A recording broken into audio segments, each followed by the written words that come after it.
Assalamu alaikum, I'm Aisha and you're watching Samaa News. Here are today's headlines. US President Donald Trump has threatened to leave responsibility for reopening the Strait of Hormuz to countries that rely on the route. In a post on Truth Social, Trump criticized allies for failing to provide military support. He said that would push non-responsive allies to act. The remarks come as Iran warned the key waterway remained closed and at risk to shipping, sending oil prices higher. Israel's defense minister, Israel Katz, has claimed that Iranian intelligence minister Esmail Khatib was eliminated in a strike overnight. There has been no confirmation from Iran regarding Khatib's reported death. Katz said he and Israeli Prime Minister Benjamin Netanyahu had authorized the military to kill any other senior Iranian official being targeted without the need for additional approval. Israeli Channel 12 said Tel Aviv is still assessing the results of the attack without giving any further details. Iranian President Masoud Pezeshkian has vowed retaliation following the killing of senior official Ali Larijani. Pezeshkian called his death an irreparable loss and said those responsible will be punished. An IRGC commander warned of more intensive attacks against the enemy. Meanwhile, Israel's military said it would target Iran's new supreme leader, Mojtaba Khamenei. Iran's foreign minister, Abbas Araghchi, has said that Tehran's stance against the development of nuclear weapons will not significantly change. He said fatwas depend on the Islamic jurist issuing them, and added he was not yet in a position to judge the jurisprudential or political views of Iran's new supreme leader, Mojtaba Khamenei. Araghchi said he believed that after the war comes to an end, countries that border the Gulf should draft a new protocol for the Strait of Hormuz to ensure that safe passage through the narrow waterway is carried out under certain conditions aligned with Iranian and regional interests.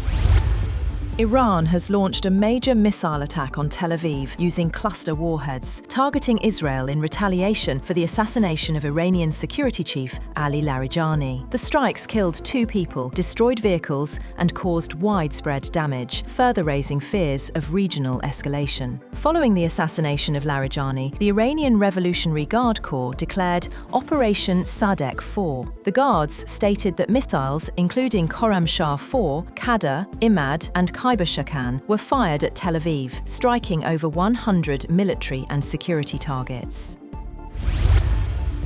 Sweden's security service has warned of increased threats to the Nordic nation from the war in Iran, including risks to Jewish targets, as it released its annual national security assessment. Operative Chief Fredrik Hallström told a press conference that history has shown that a desperate and pressured regime can be a dangerous regime, referring to the US-Israeli war on Iran. Security Service Chief Charlotte von Essen said in the report that the US-Israeli military operation against Iran and the countermeasures carried out by Iran have increased the threat against American, Israeli, and Jewish targets in Sweden.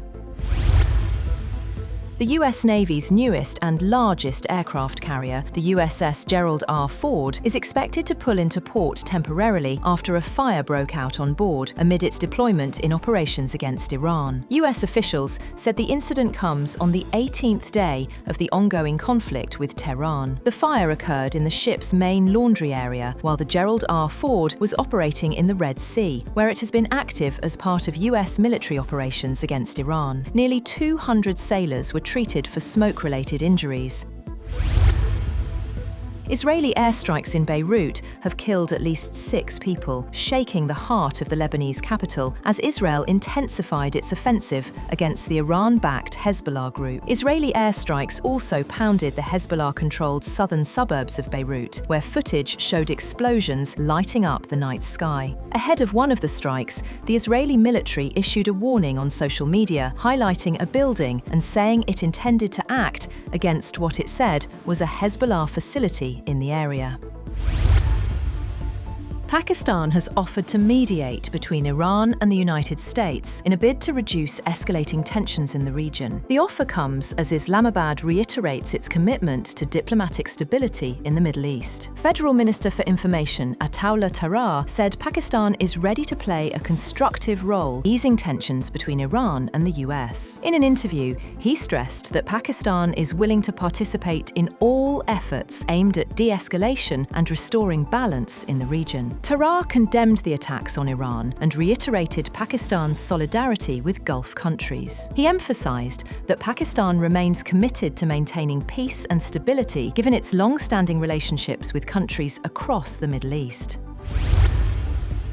Pakistan has announced a temporary pause in the Ghazab-Lil-Haq military operation against militants across the Afghan border. Information Minister Ataullah Tarar said the halt will run from March 18th to March 23rd for Eidul Fitr.